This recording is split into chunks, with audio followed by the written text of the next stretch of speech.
শুরু হয়ে গিয়েছে বর্ষার মৌসুম। এর মধ্যেই সিঁদুরে মেঘ দেখছেন রায়গঞ্জের কুলিক নদীর তীরবর্তী এলাকার মানুষজন।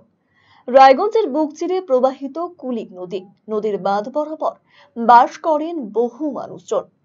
এমনি সময় যেমন তেমন বর্ষাকালে আতঙ্কে থাকতে হয় তাদের। এবারে বর্ষার একেবারে শুরুতেই দেখা গেল কুলিকের বাঁধের বেহাল অবস্থা। আব্দুল ঘাটায় মেডিকেল কলেজ ক্যাম্পাস থেকে কুলিক সেতু পর্যন্ত বাঁধে ফাটল তৈরি হয়েছে, উঁকি ঝুঁকি মারছে বড় বড় গর্ত। এই পরিস্থিতিতে প্রাণের ঝুঁকি নিয়ে বসবাস করছে নদী পাড়ের মানুষজন। এদিকে ঘন ঘন বৃষ্টি চলছে, বাঁধ ভেঙে গেলে প্লাবিত হবে দুকুলি। সেই আশঙ্কাতে রাতের ঘুম উড়েছে সকলেরই। মিঠু সরকার নামের এক ব্যক্তি জানিয়েছেন, বাঁধের পরিস্থিতি অত্যন্ত ভয়ঙ্কর, চারিদিকে গর্ত। বন্যা হলে বাড়িঘর জলের তলায় চলে যাবে, ডুবে যাবে শহরও। প্রশাসন পদক্ষেপ না নিলে বিপদ হতে পারে। বাঁধের পরিস্থিতি খুব ভয়ঙ্কর, আসতে 1 ঘন্টা লাগলো এইটুকু রাস্তা। আচ্ছা, খুবই ভয়ঙ্কর পরিস্থিতি। হ্যাঁ, চারদিকে গর্ত, একদম খুব বাজে পরিস্থিতি, ভয়ানক পরিস্থিতি। এরকম চলতে থাকলে যদি প্রশাসন কাজ না করে, এখানে দেখো যদি কাজ না করে তাহলে তো বাঁধ মানে ফাটল ধরার সম্ভাবনা বেশি, কারণ চারদিকে গর্ত গর্ত গর্ত, এইটুকু বাচ্চা নিয়ে আসা খুব রিস্ক।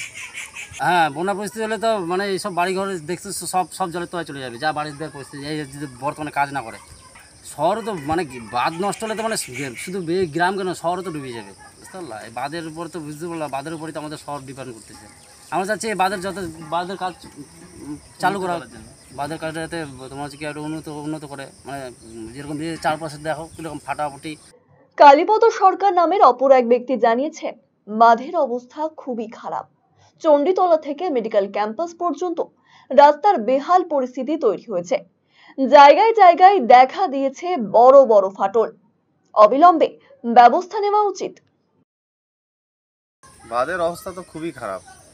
ওদিকটা চণ্ডীতলা থেকে এদিকে মেডিকেলে আসার রাস্তা, ওটাও খারাপ প্রচণ্ড। আমি তো খুব আস্তে আস্তে আসলাম লোড নিয়ে। ফাটল তো ধরেছেই, যখন তখন এগুলো ভেঙে একদম জল ঢুকে যেতে পারে যদি বন্যা পরিস্থিতি হয়। হ্যাঁ, বন্যা পরিস্থিতি হয়। আমরা চাচ্ছি যথাযথ তাড়াতাড়ি করে এটার কোনো একটা ব্যবস্থা করুন। কালিদাস নামে আরো একজন জানিয়েছেন, অবস্থা অত্যন্ত শোচনীয়। বাঁধের ওপর দিয়ে চলাচল করা দায় হয়ে পড়েছে। সামান্য টোটো পর্যন্ত যাতায়াত করতে পারছে না। পঞ্চায়েত প্রধান সদস্য কেউই আসে না দেখতে। বাঁধের অবস্থা খুব খারাপ, ফাটান ধরে গেছে বাঁধে, একদম রাস্তা তো খারাপ হয়েছেই। কোনো লোকজন যেতে পারতেছে না, মোটরসাইকেল নিয়ে যেতে পারতেছে না। টোটো অসুখ বিসুখ হইলে একটা হসপিটাল নিয়ে যাবে, যে টোটো আসতে পারতেছে না। হ্যাঁ, মেম্বার প্রধান বড় বড় লোক কেউই আসে না দেখতে। জল বাঁধলে বাঁধে উঠতে হবে, আমাদের তো বাঁধে উঠতে হয়, জল বাঁধলে বাঁধে উঠতে হয়, না হলে আমাদের কি করব বলে? আমরা চাচ্ছি যেন বাঁধটা ঠিক হয়, বাচ্চা যেন ঠিক হয়, আর যেন সবাই চলতে পারি বাঁধে দিয়ে, এরকমই আমি চাচ্ছি, আর কিচ্ছু না। এ বিষয়ে আমরা কথা বলেছিলাম ওই এলাকার পঞ্চায়েত সদস্যের প্রতিনিধি অমল মণ্ডলের সাথে। তিনি জানিয়েছেন, পরিস্থিতি দেখে গিয়েছে, পঞ্চায়েতের পক্ষ থেকেও নজর রাখা হয়েছে, 1 মাসের মধ্যে স্থায়ী সমাধান করা হবে। আমাদের এখানে ইরিগেশন থেকে সব দেখে টেকে গেছে, সব কিছুই ওরা নজর রাখছে এবং আমরাও নজরে আছি, এবং আমাদের রাজ্য সরকারও এটার দিকে ওদের উপরে পুরো চাপ দিয়েছে।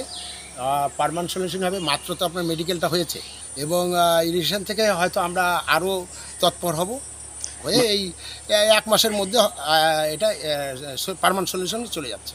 এখন কতদিনে এই সমস্যার স্থায়ী সমাধান হয় সেটাই দেখার। আরসিটিভি সংবাদ, রায়গঞ্জ। আপনার শিশু কি অটিজমে আক্রান্ত?